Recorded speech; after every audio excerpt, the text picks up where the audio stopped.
Hello travelers, today we're diving into the complete kit of Nefer, the upcoming 5-star Dendro catalyst from Nodcry, set to make her debut in Genshin Impact version 6.1. Nefer isn't just another Dendro unit, her gameplay revolves around the unique system of lunar bloom reactions, resource management, and illusionary shadow attacks, giving her one of the most creative and stylish playstyles we've seen yet. If you enjoyed bloom or reaction-based teams, Nefer might just become one of your new favorites. Let's break down everything you need to know: her normal attacks, skill, burst, passives, and constellations, so you'll be ready for her banner in 6.1. But before we dive in, if you're low on pulls for Llama or Flins, or aiming to grab both, check out Loot Bar. It's a trusted platform for purchasing Genesis crystals and Welkin Moon at great prices. First-time buyers can enjoy up to 30% off, while everyone gets 24% off. Use my link. It's a win-win for both of us. Now, let's get into the details. Nefer's core mechanics.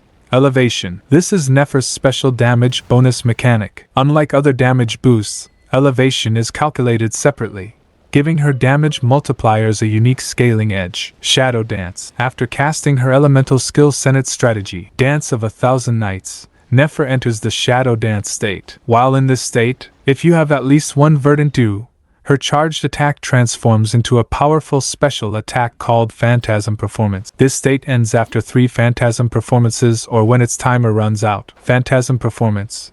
During Shadow Dance, Nefer summons a shade of herself that performs coordinated attacks. Nefer deals 2 stages of AoE Dendro damage, while the shade deals 3 stages of AoE Dendro damage, considered Lunar Bloom damage. 1 Verdant Dew is consumed the first time a shade is summoned per Phantasm Performance. Veil of Falsehood. By absorbing Seeds of Deceit from her passive talents, Nefer can stack this buff. Each stack increases the damage of her Phantasm Performance by 10%. She can initially hold up to 3 stacks, each lasting 9 seconds. Nefer's normal attack is called Striking Serpent. She performs up to 4 consecutive kicks, each dealing Dendro damage with the precision and grace of a serpent ready to strike. Her charged attack is where things get interesting. By holding down the button, Nefer enters the Slither state, consuming stamina to move forward rapidly for up to 2.5 seconds. Once you release the button, or stamina runs out, she unleashes a Dendro strike that deals AoE damage to enemies in her path. Here's a fun twist: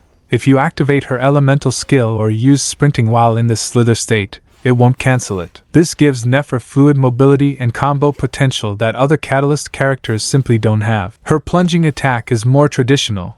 She calls upon Dendro energy as she dives down from midair, slamming into the ground and dealing AoE Dendro damage. Her elemental skill is Senet Strategy, Dance of 1,000 Nights. Nefer charges forward, dealing AoE Dendro damage while entering her special Shadow Dance state. In this state, if you've collected at least 1 Verdant Dew, her charged attacks transform into a special move called Phantasm Performance. During Phantasm Performance, Nefer summons a shade of herself that performs coordinated attacks. Nefer strikes twice, and her shade follows up with 3 AoE Dendro hits. The shade's damage counts as Lunar Bloom damage, making it a crucial part of her kit. Every time a shade is summoned, 1 Verdant Dew is consumed. Nefer can unleash up to 3 Phantasm Performances before exiting Shadow Dance, or until the state's timer runs out. This means managing Verdant Dew is the key to maximizing her skill. So, what exactly is Verdant Dew? Whenever your party triggers a Lunar Bloom reaction, you gain 1 Verdant Dew every 2.5 seconds,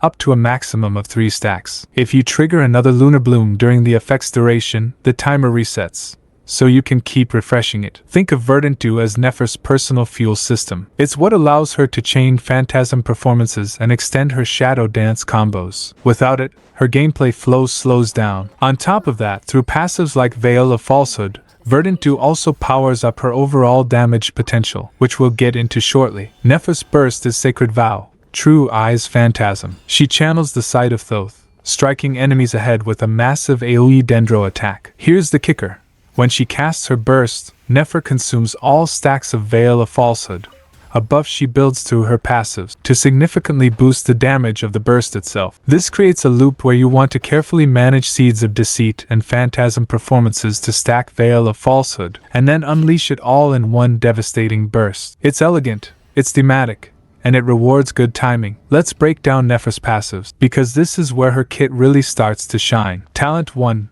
a wager of moonlight. This passive ties directly into the moon sign system. Under Ascendant Gleam, when Nefer casts her skill, all Dendro cores and bountiful cores on the field are converted into Seeds of Deceit. For the next 15 seconds, any Lunar Bloom reactions will also generate Seeds of Deceit instead of normal cores. These seeds don't burst but can be absorbed when Nefer performs a charged attack or Phantasm Performance. Every absorbed seed grants 1 Veil of Falsehood stack. At 3 stacks, Nefer's elemental mastery increases by 100 for 8 seconds. Talent 2.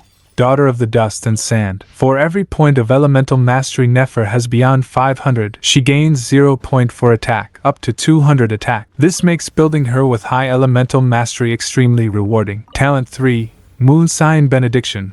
Dusklit Eves. Whenever Bloom is triggered, it's converted into Lunar Bloom. Nefer's elemental mastery boosts the base damage of Lunar Bloom by 0.0175% per elemental mastery, capped at 14%. Additionally, simply having Nefer in your party increases your team's moon sign by +1 level, empowering lunar reactions overall. Talent 4. Conspiracy of the Golden Vault. An exploration passive. She gains 25% more rewards from Nodcry expeditions. And lore-wise, as the head of the Curatorium of Secrets, Nefer has strong intelligence gathering abilities that might play into the Archon Quest narrative. Now for the most exciting part, Nefer's Constellations. C1. Planning breeds success. Boosts Lunar Bloom damage from Phantasm Performance by 60% of her elemental mastery, further enhanced by Veil of Falsehood. C2. Observation feeds strategy. Extends Veil of Falsehood's duration by 5 seconds, raises its stack cap to 5, and lets Phantasm Performance deal 150% more damage. Using her skill also gives her 2 stacks instantly. If she reaches 5 stacks, she gets plus 200 elemental mastery for 8 seconds. C4. Delusion ensnares reason. While Nefer is in Shadow Dance, you generate Verdant Dew 25% faster, and enemies near her suffer -20% Dendro resistance. This effect vanishes if she leaves or strays too far. C6. Victory flows from the turning of tides. The big finisher. Phantasm Performance's second hit now converts into AoE Dendro damage equal to 85% of her elemental mastery, and when the performance ends, another AoE blast equal to 120% of her elemental mastery detonates. All of this counts as Lunar Bloom damage. With Moon Sign,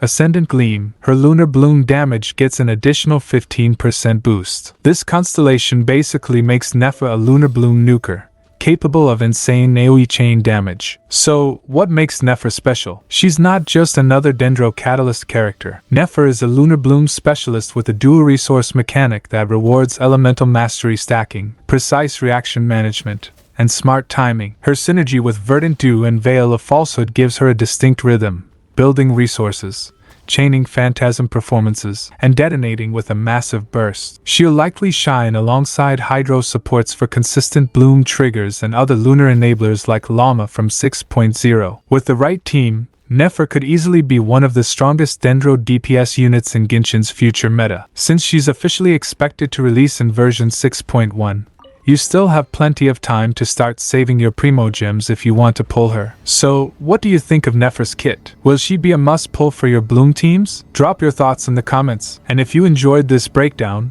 don't forget to like, subscribe, and ring the bell so you won't miss more Genshin Impact news and updates.